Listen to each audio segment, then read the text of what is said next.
अणुओं के अंदर ना एक अनदेखी सी ताकत होती है, एक ऐसा खिंचाव जो उनके हर एक्शन को कंट्रोल करता है। आज हम केमिस्ट्री की इसी दिलचस्प पहेली को सुलझाने वाले हैं। तो सवाल ये उठता है कि आखिर ऐसा होता कैसे है?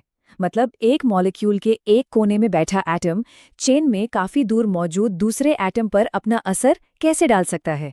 सोचने वाली बात है ना? अच्छा, तो चलिए इस रहस्य से पर्दा उठाते हैं और इसकी शुरुआत होती है एक बहुत ही सिंपल, जाने पहचाने खेल से, रस्साकशी। तो सबसे पहले बात करते हैं मॉलिक्यूलरी रस्साकशी की। मतलब एक केमिकल बॉन्ड के अंदर आखिर कौन सी ताकतें हैं जो ये खींचतान कर रही हैं, इसको समझते हैं। जरा सोचिए कि बीच में एक ब्लॉक रखा है और दो टीमें उसे अपनी अपनी तरफ खींच रही हैं। अब अगर दोनों टीमें बराबर ताकत लगा रही हैं तो क्या होगा? ब्लॉक अपनी जगह से टस से मस नहीं होगा, सब कुछ एकदम बैलेंस्ड है। पर अगर एक टीम ज्यादा जोर लगा दे तो जाहिर है ब्लॉक उसी की तरफ खिसक जाएगा, खेल अनबैलेंस्ड हो। ठीक है, अब इसी फंडे को केमिस्ट्री में लगाते हैं। जब एक बॉन्ड में जुड़े दो एटम्स इलेक्ट्रॉन्स को, मतलब उस नेगेटिव चार्ज को बिल्कुल बराबर की ताकत से खींचते हैं तो वो इलेक्ट्रॉन क्लाउड ठीक बीच में रहता है। इसको हम कहते हैं नॉन पोलर बॉन्ड। लेकिन अगर एक एटम ज्यादा इलेक्ट्रॉन नेगेटिव हो, मतलब इलेक्ट्रॉन्स को अपनी तरफ खींचने की उसकी ताकत ज्यादा हो, तो वो इलेक्ट्रॉन क्लाउड को अपनी तरफ झुका लेता है और बस यहीं बन जाता है एक पोलर बॉन्ड। तो अब जब हम ये खींचतान समझ गए हैं, चलिए इसके कुछ नियम कानून भी देख लेते हैं। अब हम ठीक से जानेंगे कि ये इंडक्टिव इफेक्ट आखिर है क्या। तो ये इंडक्टिव इफेक्ट है क्या भला? सीधी सी भाषा में कहें तो ये एक केमिकल बॉन्ड में चार्ज का एक तरफा हो जाना है, मतलब चार्ज का बराबर न बंटना। और ये होता क्यों है? एटम्स की इलेक्ट्रोनेगेटिविटी यानी खींचने की ताकत में जो फर्क होता है उसकी वजह से।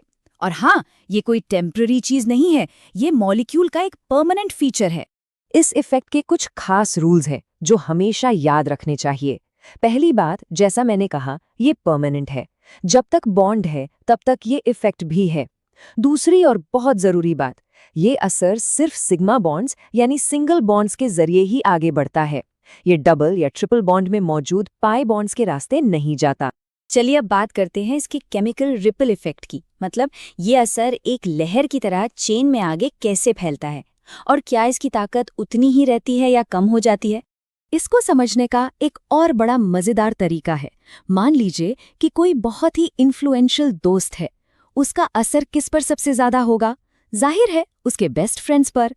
फिर उन दोस्तों के दोस्तों पर असर थोड़ा कम हो जाएगा और जैसे जैसे दूरी बढ़ती जाएगी वो असर भी फीका पड़ता जाएगा। बिल्कुल यही कहानी मॉलिक्यूल्स में भी होती है। एक इलेक्ट्रोनेगेटिव एटम का जो खिंचाव है वो अपने सबसे करीबी कार्बन पर सबसे ज्यादा होता है। उसके बगल वाले यानी दूसरे कार्बन को वो खिंचाव थोड़ा कम महसूस होता है।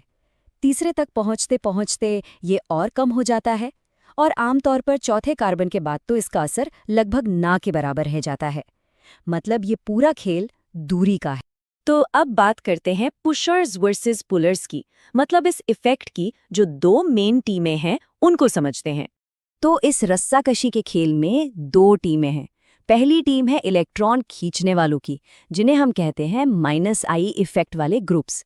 ये वो ग्रुप्स हैं जो कार्बन से ज्यादा इलेक्ट्रोनेगेटिव होते हैं और इलेक्ट्रॉन डेंसिटी को अपनी तरफ खींचते हैं।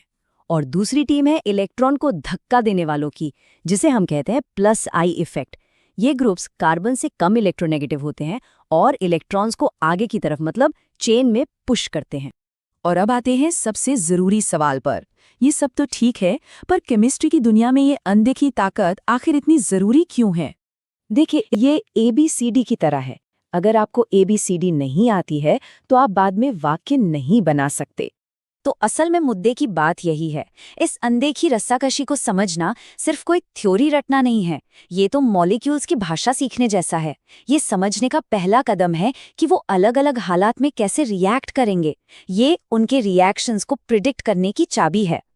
और ये बात हमें एक और भी बड़े सवाल पर लाकर छोड़ देती है कि इस इंडक्टिव इफेक्ट की ही तरह और कौन कौन सी ऐसी अनदेखी ताकतें हैं जो हमारे चारों ओर की दुनिया को हर पल एक शक्ल दे रही हैं। ये सोचने वाली बात है।